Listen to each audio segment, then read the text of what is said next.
नमस्कार दर्शकों, बाबा रामदास जी के चैनल स्लो जिंदगी पर आप सबका स्वागत। मेरा नाम संदीप आर के सिंह।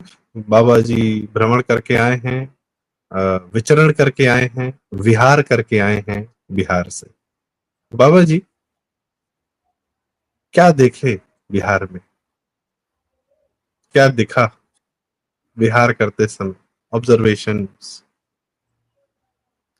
संदीप भाई, घुसे थे हम लोग गाजीपुर बॉर्डर क्रॉस करके, वही बक्सर, आरा, पटना, पटना से बाढ़ मोकामा, बख्तियारपुर बाढ़ मोकामा होते हुए बेगूसराय, बेगूसराय से फिर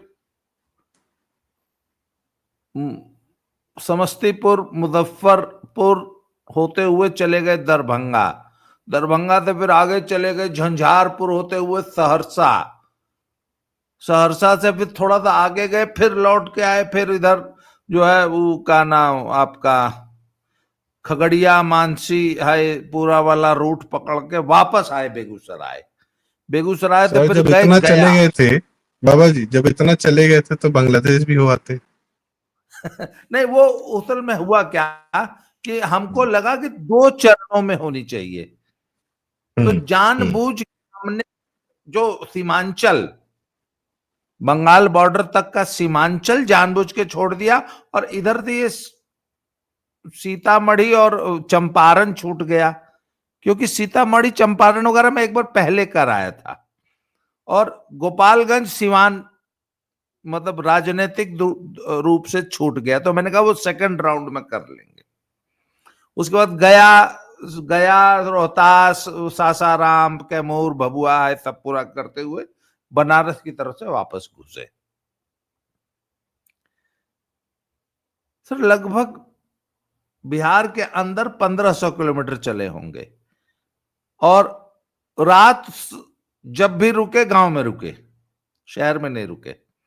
शहर तो आजकल चूंकि 4 लेन बन गए, तो शहर ज्यादातर वैसे भी बाईपास होते गए, तो देखने का, लोगों से बात करने का, रुकने का भी पूरा कार्यक्रम गांव में ही चला मुख्यतया।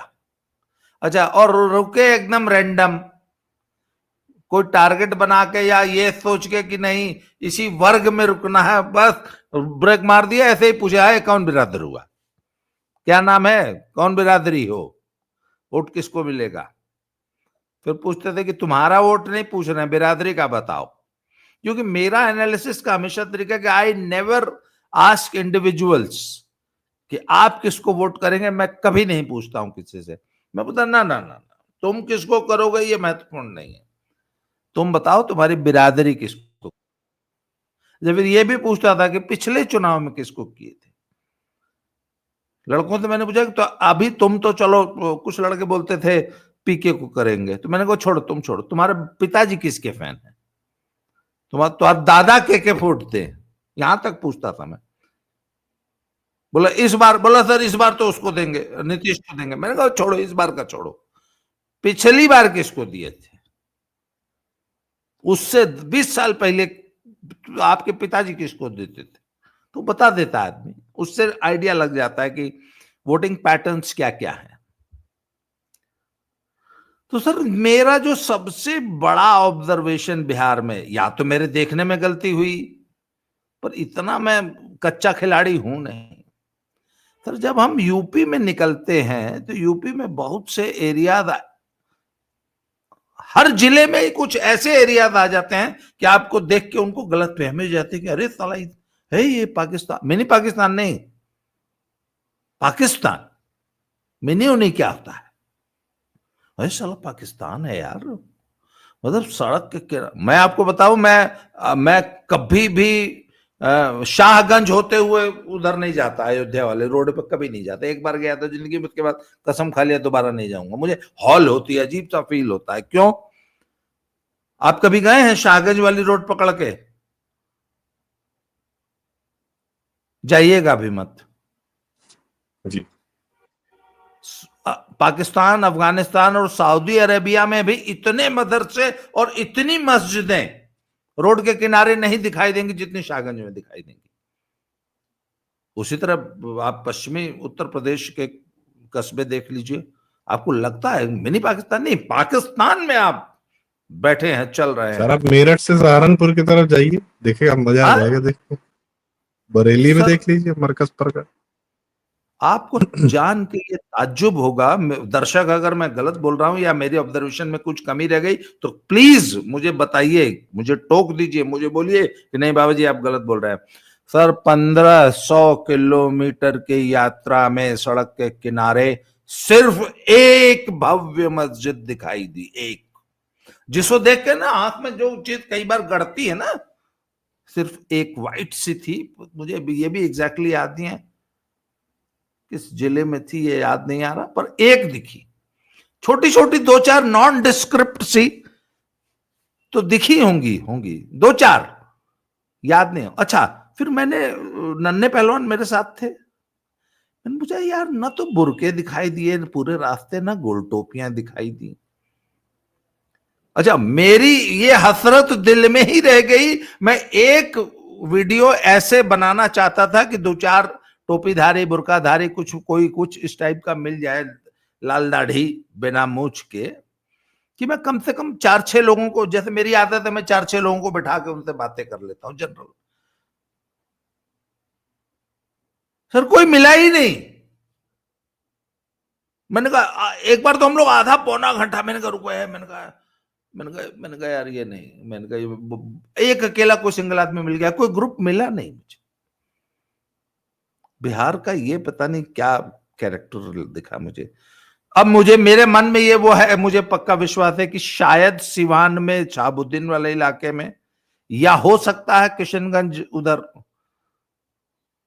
सीमांचल में मिल जाए, तो मुझे वो मामला सर कॉन्सेंट्रेशन। कंसंट्रेटेड है, मामला वहां पर ना हाँ कंसंट्रेटेड है। जैसे असम में भी 33% मुसलमान है, पर एक एरिया में कंसंट्रेटेड है। बिहार में भी कंसंट्रेटेड है, किशनगंज वगैरह जहां बता रहे हैं वहां पर। तो जी। अच्छा, बहुत ज्यादा विजिबल नहीं है। हम्म। यूपी का तो टोटली सिनेरियो ही डिफरेंट, दिखाई नहीं देते बहुत ज्यादा। अच्छा, दूसरी चीज है सर, दूसरी एक ऑब्जर्वेशन, रात को 11 बजे भी सुनसान सड़कों पर लोग मोटरसाइकिलों से चलते हुए दिखाई दिए, साइकिलों से चलते हुए दिखाई दिए, कपल्स परिवार लेके रात को 11 बजे भी जो है शहरों के इर्द गिर्द वाली सड़कों पे, रात, मैंने कहा रात 11 बजे भी लोग बेखौफ होके, एक आदमी अपनी जवान पत्नी के साथ चल रहा है। तो मुझे लगा कि law and order was very good in Bihar. अच्छा सर, मेरा एक एक मन में मेरे एक वहम था कि बिहारी बड़े उपद्रवी होते हैं, बड़े विप्लवी होते हैं, बड़े क्रांतिकारी होते हैं, जरा सी बात पे एजिटेट होके जो है पूरा सड़क घेर लेंगे, फूंक देंगे, स्टेशन हाइक कर देंगे, वो कर देंगे। मुझे बिहार घूम के मेरा वो भी मिथक टूट गया। सर बड़े पीस लविंग और वेरी लविंग पीपल, बहुत ज्यादा। अच्छा, दूसरी चीज, मीठा बोलने वाले, सर वाणी ये की उपद्रवी वाले सब बैठ के सरकारी नौकरी की तैयारी कर रहे हैं ना, असली आपको दिखे नहीं। नॉर्मल आदमी सड़क पे था, वो मिला आपको मीठा बोले। उपद्रवी सब सरकारी नौकरी की तैयारी कर रहे हैं। तो बोली की मिठास। अच्छा, तीसरी चीज सर, किसी प्रकार का कोई अनरेस्ट या जो एजिटेटेड माइंड होता है ना, बड़ा कूल, मतलब कोई चिंता फिक्र नहीं है, आराम से जी रहे हैं, कोई बहुत ज्यादा हाय हाय खप खप नहीं दिखाई दी, बड़ा सिंपल लिविंग थी लोगों की। मैंने पूरा पूरा बिहार लुंगी और गंजी में दिखाई दिया, बड़ा मस्त, मतलब एकदम जैसे डाउन टू अर्थ आदमी नहीं होता, संपन्न व्यक्ति भी, बड़ा सिंपल सी लाइफ थी। तो ये तो थे मेरे सोशल ऑब्जर्व, पॉलिटिकल। मैंने हर व्यक्ति से पूछा कि वोट बन गया, बोला हाँ वोट बन गल भैया। मैंने चोरी ना भैल, तुम्हारा वोट तो किसी ने काटा नहीं, गांव में हुआ है वोट चोरी हुई है? बोला नहीं नहीं, सारे आम लोगों ने तो एक भी व्यक्ति ऐसा नहीं मिला। अच्छा सर, और मजे की बात, पूरा बिहार घूम लिए, राजद, आरजेडी, लालू और तेजस्वी के वोटर मिले, खूब मिले, कांग्रेस का सर एक भी नहीं मिला। फिर जाके रोहतास जिले में सासाराम से जब आगे जा रहे थे, पहली बार मैंने कहा देखो नए इसकी फोटो खींचो यार, एक वोटर भी है, नहीं ऐसी बात नहीं है, धरती वीरों से खाली नहीं है, एक वोटर कांग्रेसी है। तो मैंने तो पूछा किसको वोट दोगे? बोला कांग्रेस को देंगे। बोला काहे? बोला बाबूजी का इलाका है, जगजीवन नाम का। अच्छा, बाईकास्ट ब्राह्मण था? बोला बाबूजी का इलाका। मैंने कहा काहे उनको वोट देगा जी? तो बोला कि इस इलाके में वही व्यक्ति नहर लेके आया था। और सर बहुत बड़ी बात है, ऐसी बात छोटी बात नहीं है। वो सासाराम से जब आगे जाइए आप, तो एक एरिया में एक बहुत बड़ी नहर मिली हमें। मैंने कहा ये अचानक कहाँ से नहर प्रकट हो गई? तो फिर मैंने नन्हे को बताया, मैंने कहा हो इसी नहर की वो बात कर रहे थे। सर उस नहर ने पूरे एरिया का कायाकल्प कर दिया। तो सर आपने उस वोटर को बताया नहीं कि बाबू जगजीवन राम का करियर इंदिरा गांधी और संजय गांधी ने मिल के खत्म किया था? उनके बच्चे का वीडियो या कुछ इस तरीके से घटिया बातें छपवा कर। हाँ हाँ, वो तो प्रधानमंत्री बनने की रेस में थे, और उनके तो आप बेटे, काहे कांग्रेस को वोट दे रहे हो भाई? उस वो कांग्रेस से हटो, उन्होंने चलिए ही मैं, बाबू जगजीवन राम को बर्बाद कर दिया। खैर खैर उस होता है। परिवार ने किस तरीके से बाबू जगजीवन राम को धोखा दिया, और उनकी, खैर, तो ये बात थी। हम्म, तो सर कांग्रेस का जमीन पर कुछ नहीं है, वोटर नाम की चीज ही नहीं है।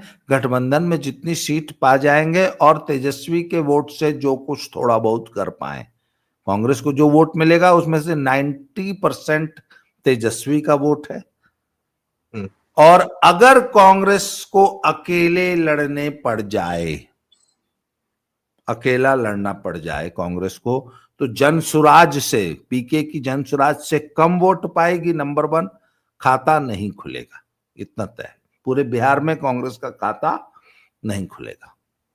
सर क्या इसी कारण से तेजस्वी ने राहुल गांधी को चुनाव से पहले ही कहा कि आओ और जो करना है करके जाओ, और जब तुम चले जाओगे तब हम लोग उसके बाद से कायदे से चुनाव लड़ेंगे, तुमको जो करना है अभी कर लो। आओ जाओ जल्दी करो, वोट चोरी जो करना है। अब राहुल का कैंपेन तो खत्म हो गया बिहार में, अब क्या करेंगे? इससे ज्यादा क्या कर लेंगे?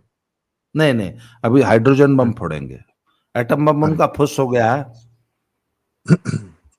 अभी हाइड्रोजन बम फोड़ेंगे, बोले हैं, कल बोले हैं पटना में कि हाइड्रोजन के अगला। साथ एक चीज होती है सर, वो एक्चुअली बम इसलिए नहीं कभी यूज किया गया क्योंकि उसको कंट्रोल कभी नहीं किया जा सकता। वो कितना वृहद, कितना बड़ा हो जाएगा, वो सबके कंट्रोल के बाहर हो जाएगा। तो जो फोड़ना चाह रहे हैं वो खुद भी उसमें मर जाएंगे, इसलिए क्या ही कहा जाए। और ये सब शब्दावली सर अमेरिका की है। खैर, तो फिर वापस जीवन पर आते हैं, बिहार के जीवन पर। अन्य क्या चीजें देखी सर आपने?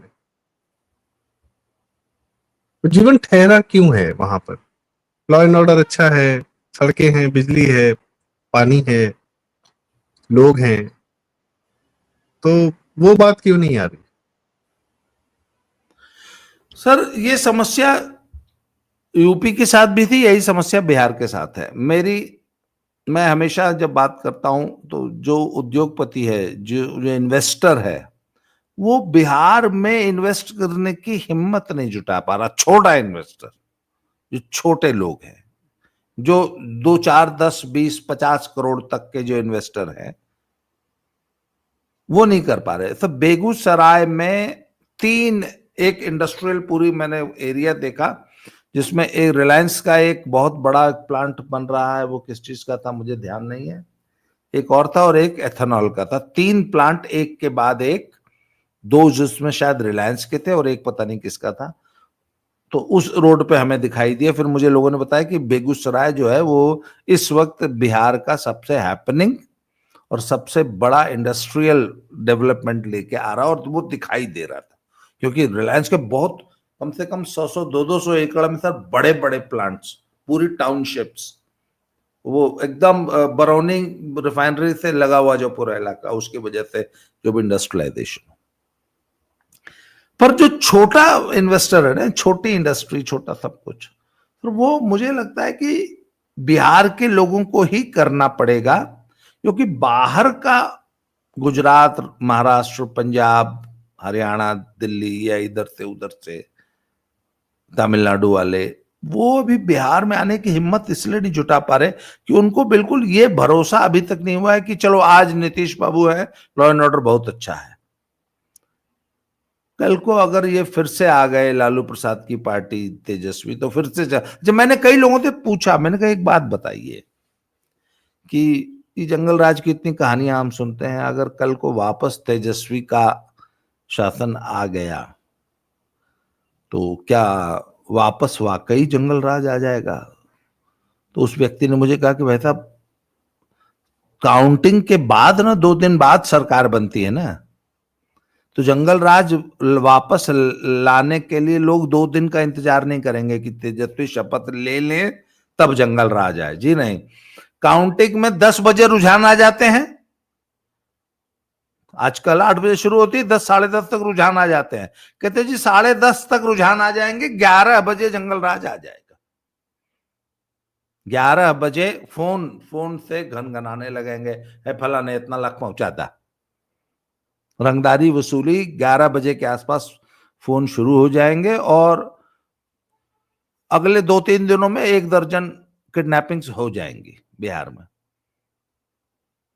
ये एक पॉलिटिकल ऑब्जर्वर का ऑब्जर्वेशन था, हो सकता है गलत हो, मैं ईश्वर से यही मनाऊंगा ये गलत हो। जैसे पर पंजाब में लोग हुआ ऐसा था, अभी भी आम आदमी सोचते हैं। पार्टी आम आदमी पार्टी के आते ही हत्याएं और रंगदारी और ये सब चालू हो गया था पंजाब में, हाँ भगवंत मान के आते ही। हाँ बिल्कुल। लगातार हत्याएं हुई थी, आप ही ने बताया था, 1 महीने में तो कितने लोगों की लगातार हत्याएं हुई थी। हाँ।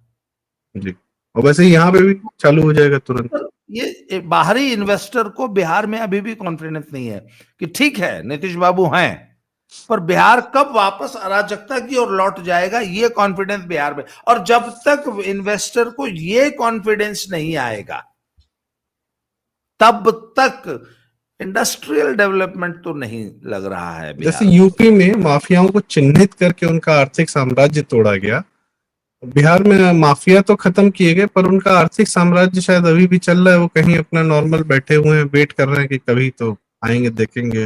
नहीं सर, अलग अलग क्षेत्र यूपी में अलग अलग हैं छोटर पोटर। जी। नहीं, यूपी की एक समस्या और है।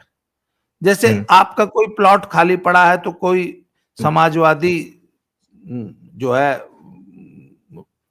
कोई समाजवाद आपके प्लॉट पे नहीं फैला देगा अभी इस वक्त योगी की राज में। परंतु यदि जैसे ही अगर आज भगवान न करे अखिलेश जी की सरकार आ जाए, तो कल आपका हो सकता है उस प्लॉट पे कब्जा हो जाए, और आप जब थाने जाएं तो बोले नहीं यार, एसएचओ बोले नहीं सर, यादव जी कब्जा किए हैं, हम कुछ कर नहीं पाएंगे क्योंकि वैसे भी सर यादव 10 साल से भूखे नंगे हैं लोग तो सर, तो ये तो यूपी की भी समस्या है। यूपी में मेरी बहुत से लोगों से बात होती है, उन्होंने कहा ना ना ना, मैंने कहा यार वो संभल में ऐसा हो गया, ऐसा हो गया। बोलो अरे अभी ये जब तक बाबा है तब तक है, अभी आप योगी जी को जाने दीजिए, 1 घंटे में we will be back to square one, वापस वही जंगल राज अखिलेश वाला 1 घंटे में आ जाएगा। तो ये भी, ये यूपी के लिए भी है। हालांकि बाबा ने काफी कुछ सुधार दिया है। जैसे बाबा ने जो, अच्छा बिहार में एक चीज और देखी मैंने, बिहार में सड़कें 2 किस्म की सड़कें हैं, एक गडकरी की सड़कें हैं और एक प्रधानमंत्री स्टेट की सड़कें हैं, प्लस प्रधानमंत्री की जो ग्रामीण सड़क परियोजना है उसकी सड़कें हैं। सर गांव की सड़कें तो ऐसी हैं कि पूरे इंडिया में नहीं।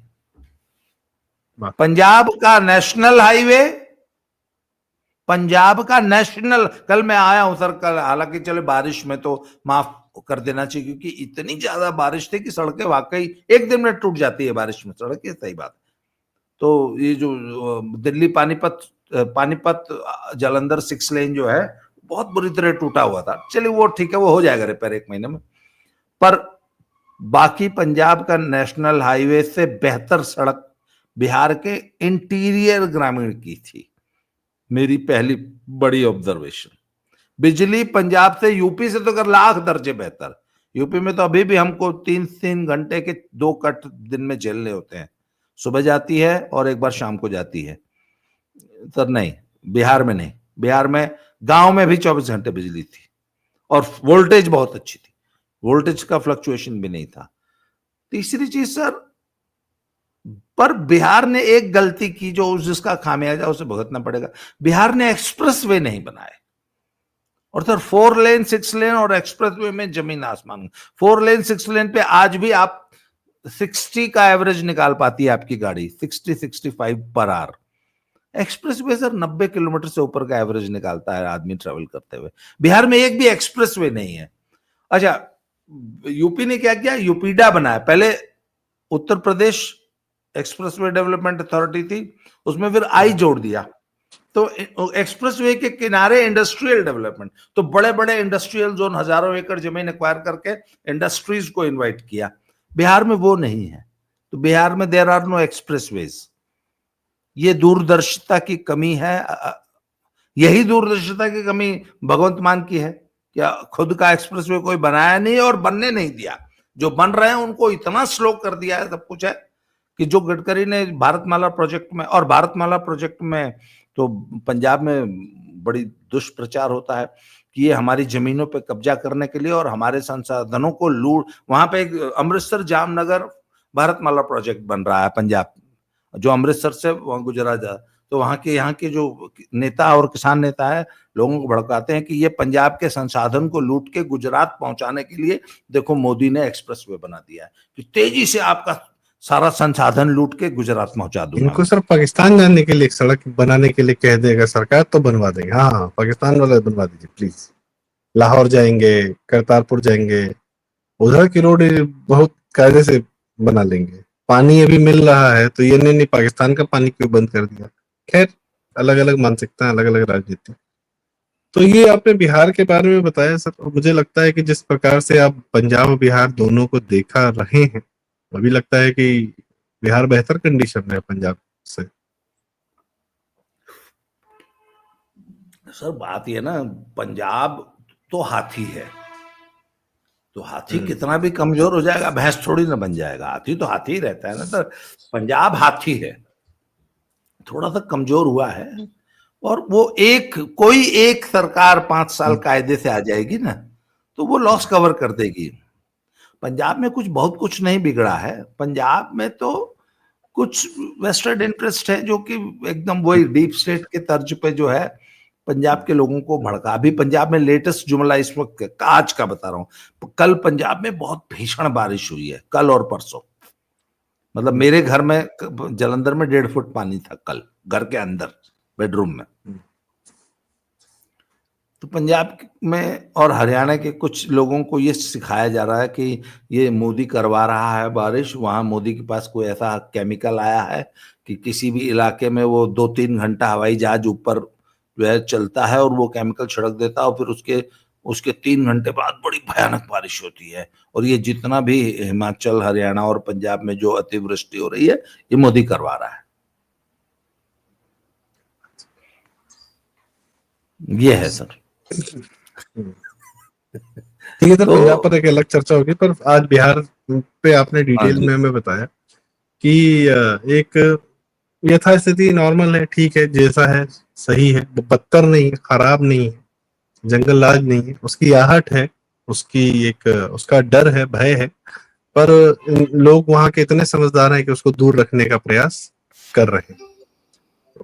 अच्छी बात, गुड। एटलीस्ट एक सेंस ऑफ सिक्योरिटी समाज अपने लिए स्वयं पैदा करता है, और उसका एक सबसे बड़ा तरीका होता है वोट देकर उस प्रकार का नेतृत्व लाए जो इस प्रकार की सुरक्षा दे सके। सबसे पहले तो सरकार की जिम्मेदारी होती है सुरक्षा, यही सही। सुरक्षा के लिए अगर नीतीश वोट पाते हैं तो बहुत बढ़िया, गुड, कोई बात। तो बाबू जी बहुत बहुत धन्यवाद, आपने हमें समय दिया, अपनी पूरी यात्रा वृतांत जो है उसके कुछ हिस्से आज हमसे शेयर किए। उम्मीद है आगे भी हम आपसे आपकी यात्रा के और भी अन्य पहलुओं को जानने को मिलेगा। तो दर्शकों बहुत बहुत धन्यवाद, आपने आज हमें सुना, बाबा जी की जानकारियां सारी आपके साथ भी साझा की गई। तो आपकी क्या राय है कमेंट्स में जरूर बताएं। वीडियो लाइक करें, शेयर करें, चैनल जरूर सब्सक्राइब करें। स्लो जिंदगी। नमस्कार, प्रणाम। जय श्री राम, हर हर महादेव। जय श्री राम।